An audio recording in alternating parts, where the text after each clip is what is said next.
Hello and welcome to the Teach Mindfulness podcast. My name is Shamash Aladina and today we're going to be exploring the idea of the observing self.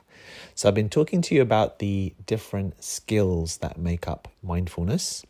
And the third skill, according to actual researchers and probably hundreds of papers now, is developing this side of us, our observing self.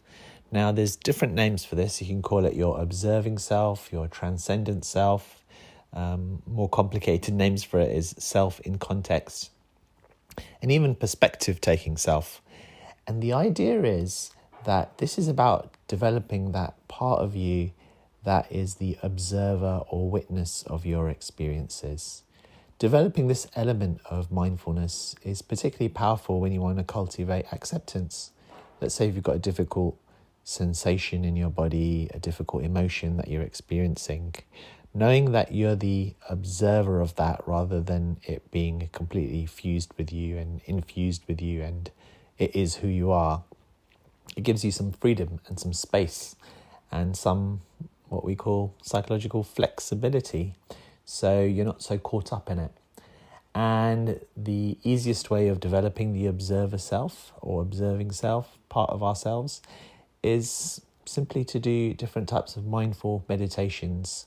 When you have this sense of observing your thoughts, observing your feelings, observing your sensations from a different perspective, a wider perspective, the perspective of awareness itself, you're developing the skill of the observing self or the transcendent self. Now, this kind of links in quite nicely with spiritual traditions. So although this has been discovered through very much hardcore research, this is something that has been shared in various religious and spiritual traditions over the years, but it doesn't require any kind of belief at all. It's our common experience, like the fact that we can observe our thoughts means there's a part of us that's observing it. And this sense of being conscious and observing our thoughts, feelings and sensations, being part of this observer perspective, the other nice thing about it is that it creates this sense of connection with others. So you could, if you wanted to, just think of yourself as awareness or consciousness, and then remember when you're meditating with others or interacting with others that just like you're cultivating consciousness, so are they. They too are cultivating consciousness, and so there's some connection between the two of you. So that's one way of doing it. Another way of teaching about the observing self and developing that skill is to do a simple exercise where you say, notice the colours around you and notice that there's a part of you that's observing that. Notice the sounds around you. Notice there's a part of you that's listening to that.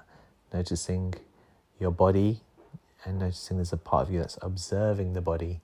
And through this process, you can go through all the different senses and go through your thoughts and feelings. And as you guide people in this, you can remind them that there's a part of them that's observing it all. And through this kind of guidance, these kind of reflections and meditations, you develop the observing self perspective. The other great thing about the observing self perspective, there's a lot here, and this is one of my favorite skills and elements of mindfulness, actually. Even if you read something like Eckhart Tolle's Power of Now, he kind of talks about it too. And as I said, lots of different traditions and spiritual beliefs can sometimes link to this. And funny enough, in Buddhism, they talk about emptiness, but in a sense, when they talk about the self and they talk about emptiness or no self, in some ways it's tuning into this quality as well.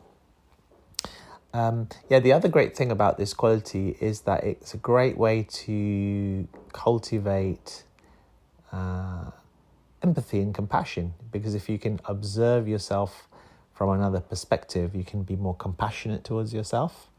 And you can also cultivate compassion towards others because you can have the skill of putting yourself in another person's situation and you can sense how they may be feeling when they're going through a certain challenge or when you're communicating with someone. So as you can sense, I've very quickly given you some ideas about how rich this skill is. And it's rarely talked about in an explicit way in mindfulness classes. And I'm hoping through this and through other ACT research, mindfulness teachers start to talk about it a little bit more. It's a powerful part of mindfulness, and it's an important skill to develop. And so we can actually do it explicitly and share it with our students. So this is developing the observer self skill. Thank you very much for listening. If you want to find out more, check out our websites and stuff. My website is shamashaladina.com. Thanks for listening, and I look forward to sharing more in the next episode.